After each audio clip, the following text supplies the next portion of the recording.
we're into our last, hopefully our last 24 hours of this third leg, coming up into January in the Ligurian Sea. So quite interesting bathymetry and some big vertical currents going upwards and downwards. There's a lot of mixing of water, has a big effect on the wildlife and the biodiversity in the area. Hopefully all the data we're providing as we're sailing right up into the finish is going to be actually really useful information for the science community. And we've got the ocean pack on board for this race, which is gathering some valuable data on different variables in the Mediterranean, like carbon dioxide, sea salinity, sea temperature.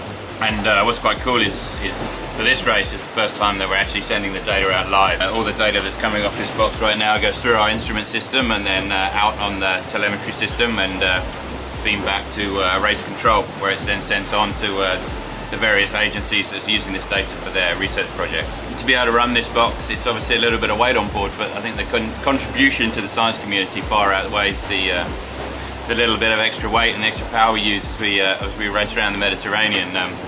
The Mediterranean is actually a sort of scientifically important body of water because it uptakes a lot of carbon, and it's also have a lot of complex currents and biodiversity. And whilst there's lots of models that operate in the Mediterranean, there's really no substitute for really good, accurate data. So it's really cool that the whole time we've been racing, we've been feeding this data out, which is going together with other measurements in other places.